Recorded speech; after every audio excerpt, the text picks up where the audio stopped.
Welcome back, Mr. Goodberry. The First Star Logistics studio is fully equipped and ready to record.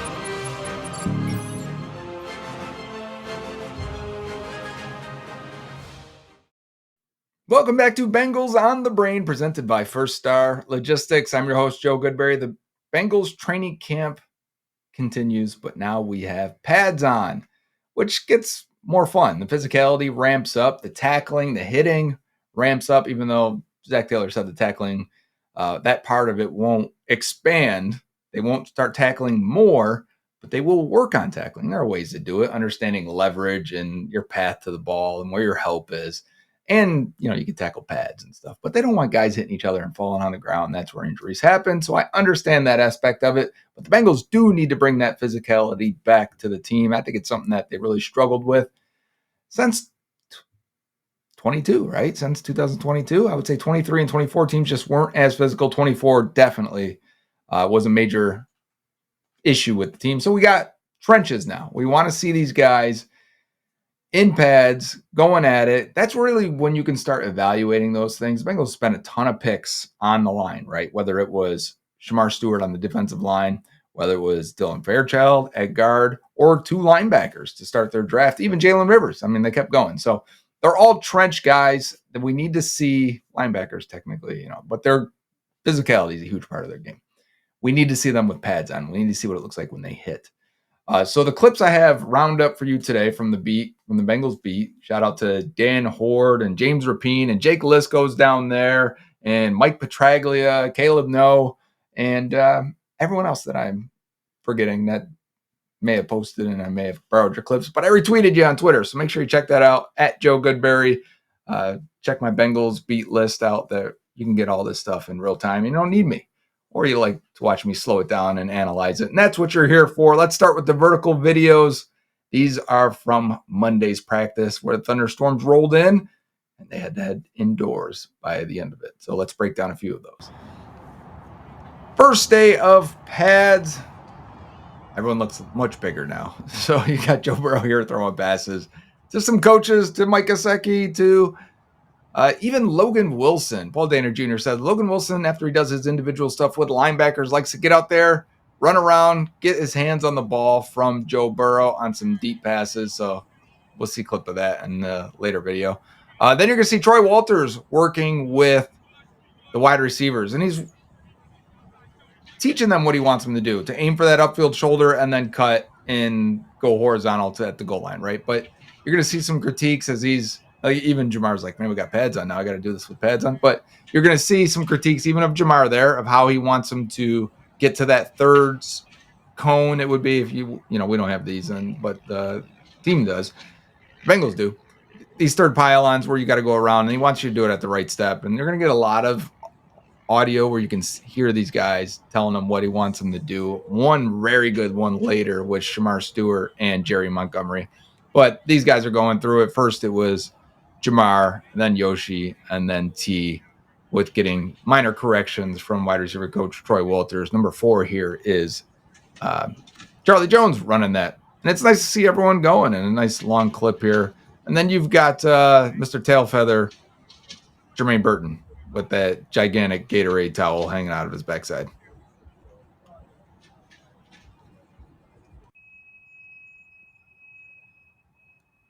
Working on timing with Jamar Chase on these out routes. They're probably the best in the league at it, timing-wise, between Jamar and Joe Burrow. All right, let's get to some actual plays here. Stuff to break down. One of my favorite plays, something the Bengals run pretty consistently, but they're adding wrinkles to it. Basically what I mean is things they run pretty consistently. They're going to have the outside guy run vertical, and they're going to have the slot guy run out. How you do it and how you get to it, very different ways to do it. So what they're going to do is they got T in motion. They're going to snap it at the motion, giving him a full sprint, and he's your deep guy. We broke down this play before on that deep ball to that was on DJ Turner, day 1 or day 2 of camp, one of these episodes. But by doing so, really backs off these defensive backs when you're bringing this guy in motion and snapping it while he's running and sprinting. And of course, Joe Burrow is in the pistol again. A ton of pistol this year, ton of play action. So we're getting pistol play action. And we're going to get a timing out route as they worked on that timing earlier. It's to Jamar Chase with Dax Hill behind him.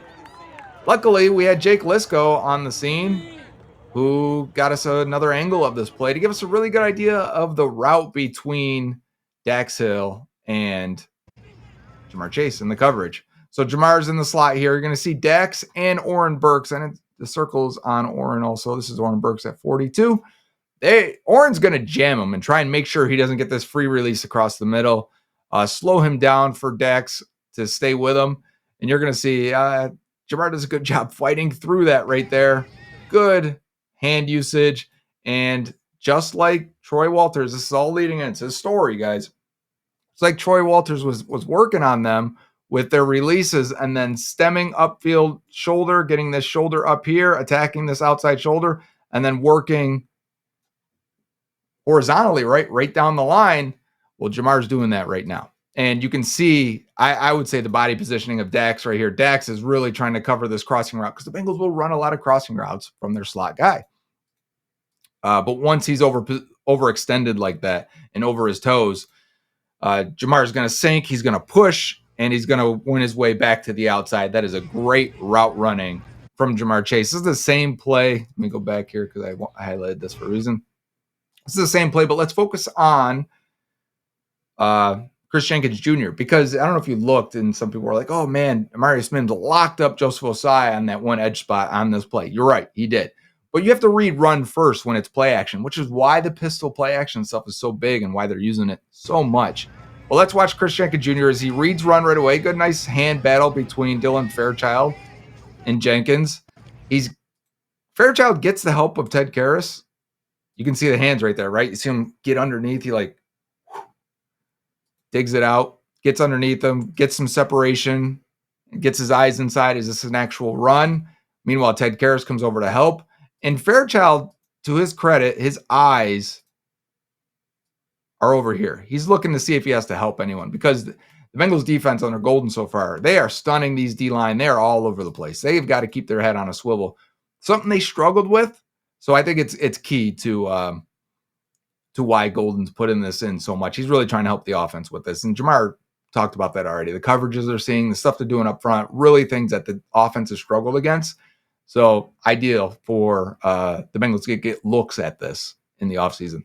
TJ Slayton here, he is under Cody Ford. He is winning this rep. And I think Karras sees that. And now what Karras is going to do is he's going to release Jenkins and go help, and then Jenkins makes his move. And I would say he's getting a pressure here. He's getting on Burrow. If Burrow doesn't release this at this time, Jenkins again is in his lap. So thunderstorms start rolling in here. This one's from Dan Horde. As the Bengals are going to run a screen pass here to Samaje Perine with the backups in.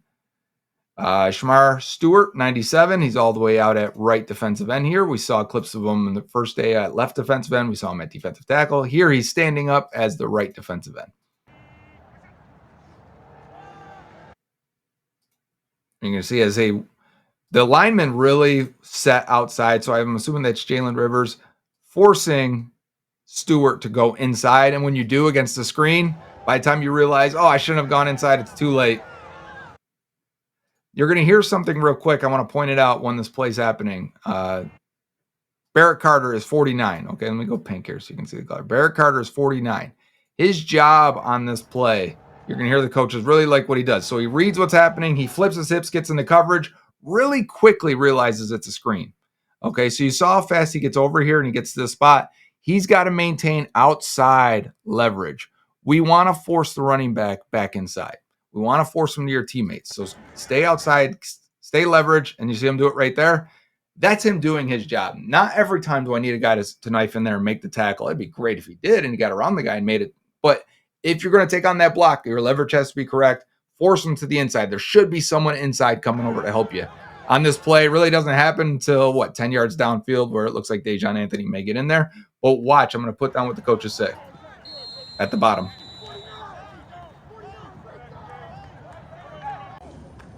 So 49, great job, you're going to hear. On the other end of it, we're working on hand usage for defensive line. They're inside now as the thunderstorms are rolling in. And we're working on hand placement for both of your hands here. And they want them to target One hand to the chest and one hand on the arm. Typically the elbow, sometimes it's the wrist.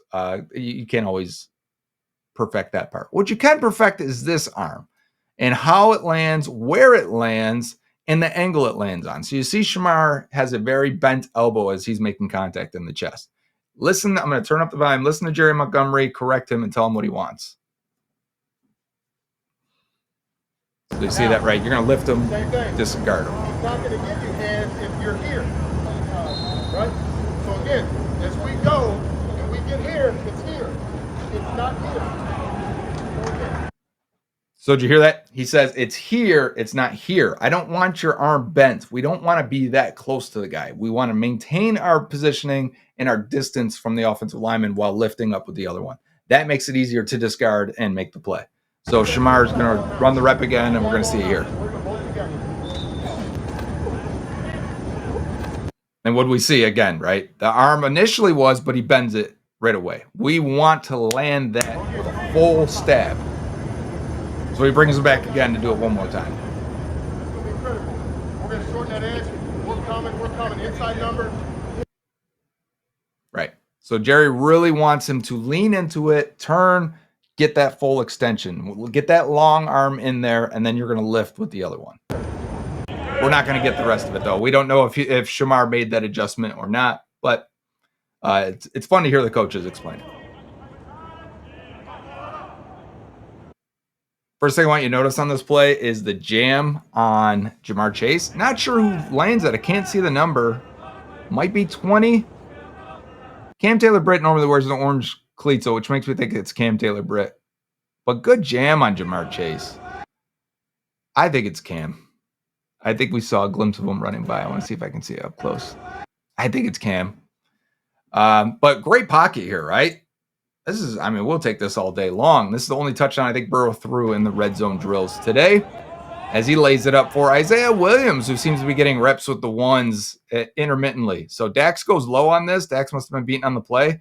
Got to be careful, Dax. You know, we don't want to do that. Pads are on, so we are hitting a little bit. But that is Dax getting beat again. All right, we've got pads on. We're going horizontal. Here's the clip of Logan Wilson catching this thing. Look at that extension over the shoulder. Dude, that is not easy. That is not easy. There are many people that cannot do that. Speaking of the population, there are some football players that cannot do that and strike that pose right there. So that's why Logan Wilson is getting his hands on the ball a ton in coverage. That makes a ton of sense as he does that. Arm strength, not so great. Working on releases. This is exactly, it's funny because you see these things, what they're working on in individuals and position groups, right? And then you see them run that play. So the play I broke down a minute ago with him against Dax, right, where Oren Burks tries to jam him and he hits him with the out route. This is it. This is them working on it before. They know the script. They know what plays they're going to run, and they work on them in individuals to perfect them before that. So you see his release inside. He wants to now get on that outside shoulder, throw him away, and cut in horizontally, right? We work on these things, and then we execute them on the field. So I like watching that. It's fun. And I made a comment about about the tail feather of Jermaine Burton here with this. Look at this thing. Look at this towel he's got on him. But that was Tanner Hudson with the twos. That's Jermaine Burton with the twos. We know that. We know those guys are typically with the twos or threes. You know, those guys get mixed around. But there's Taj Brooks, 25 with backups as well, which I find interesting. So everyone gets a ball in those plays.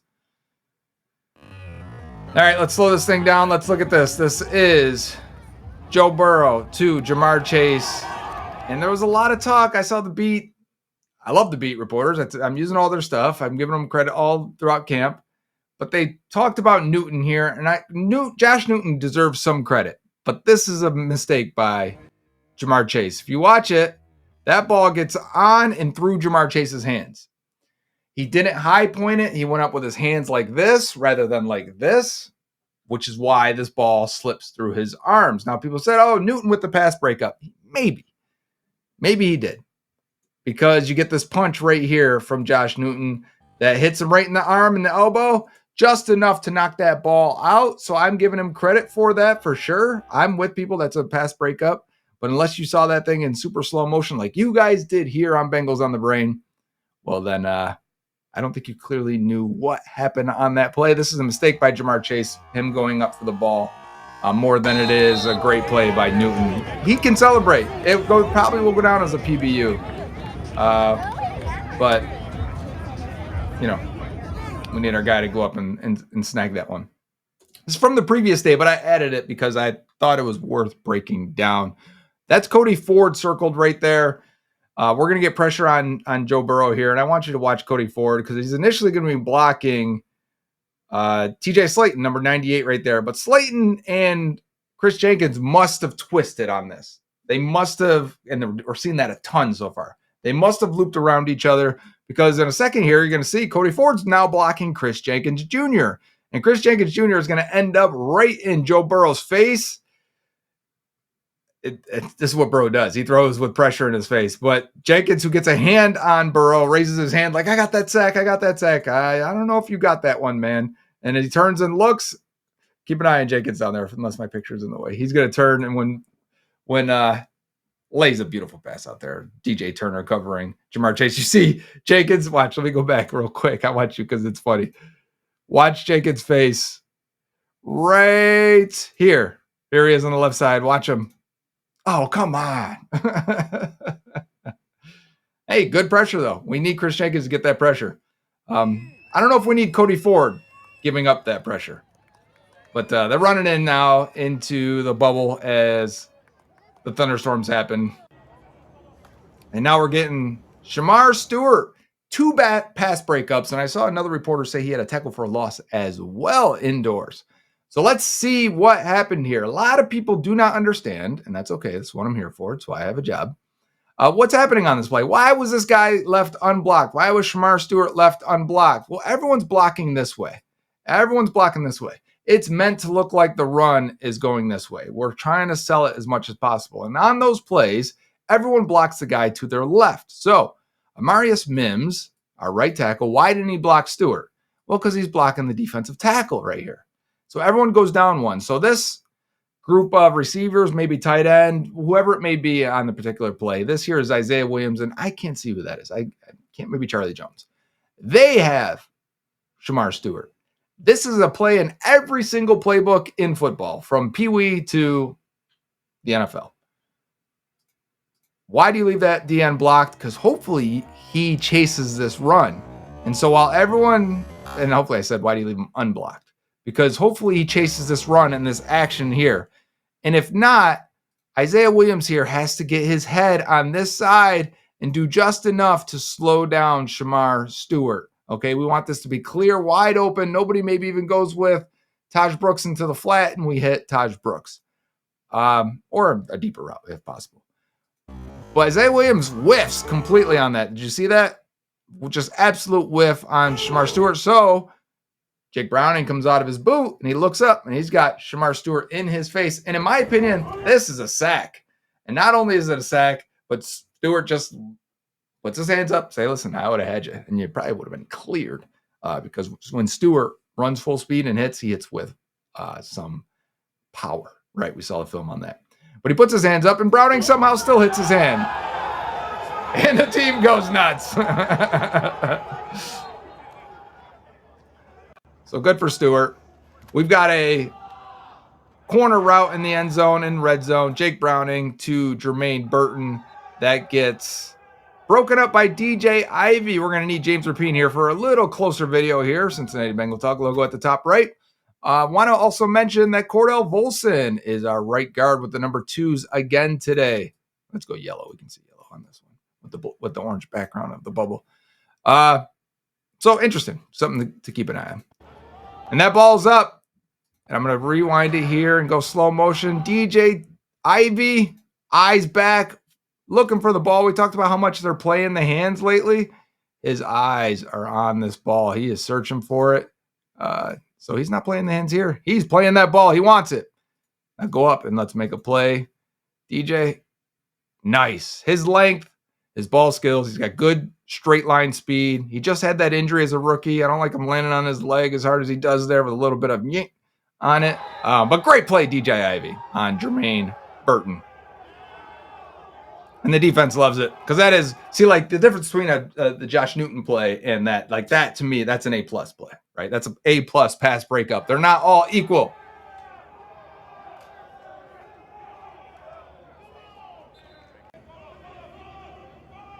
We got Joseph Osai as the right defensive end on this play. Taven Bryan. No. That's not Taven Bryan. That was a different play.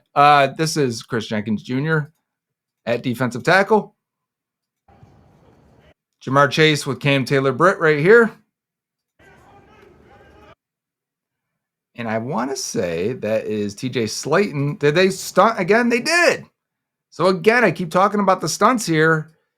Jenkins Jr. goes this way. I'm assuming TJ Slayton comes that way. And he does. Gets in the face of Joe Burrow. They pick it up just in time. And Jake Lisco with the grab on the sideline there. Shout out, Jake. Next play here. Eyes on Drew Sample. So we just got to run out of pistol again here. I want to point that out. Pistol again. And we're pulling Fairchild. We're pulling Grandy this way. So now we need to get blockers from this side to come on and get the second level. We're going to get a seal here and a seal here. We're going to run up that alley. So Drew Sample is going to get this first one here. So shout out to Drew Sample. First of all, Cam Grandy as well. You have to get this edge guy. You have to land it. So good job by Cam Grandy. That's what they did with Eric All a ton. But Drew Sample climbs up, and we see him right there. So eyes on him, and we're going to see who he gets right here. I believe it's Logan Wilson. Let's see. He gets Logan Wilson there. So you got your seal there. Tall man on the field, Amarius Mims. Very tall guy. But he is getting Chris Jenkins. Remember that play from the previous episode on Tuesday where Jenkins beat him on this? This is the same play. They're running it again. Jenkins doesn't beat him this time. Jenkins should be about right here. So Mims has walked him down pretty far down the line of scrimmage and downfield. Seals him off. So the seals there are Grandy on this side, Sample and Mims on this side. I think this is Fairchild coming through right here, and I'm assuming he's going to get somebody. You're going to see somebody laying on the ground. I'm assuming Fairchild gets to that guy because the defender ends up on the ground. But you hit that with Chase Brown. Oh, there it is. There's Fairchild. So he got his guy. Not sure who it was. There, we got a better view right there. Good job. And right up the middle, touchdown, Chase Brown. Lots of good stuff there. Lots of good clips as training camp progresses. Hopefully, by the time you guys see this, Trey Hendrickson has signed an extension. The latest news is that the Bengals are getting closer and closer. We're inching. Trey wants 2 years of guaranteed money. 3-year deal, 2 years guaranteed. The Bengals are at about a year plus some. Not fully guaranteed. That's the T. Higgins offer. I think they would probably like to be there. Can they convince Trey to take it? Will they up it a little bit more? Are they inching closer and closer to it? Hopefully by Friday. I'll be on vacation. Also, shout out Jamar Chase, first 99 rated player in Madden in Bengals history. He deserves it. Triple crown. Best player on the team. That may confuse some of you because Joe Burrow is the man. But I think Jamar, if we were comparing them, that's a whole discussion. Maybe for the next time on Bengals on the Brain, presented by First Star Logistics. Until then, Uday.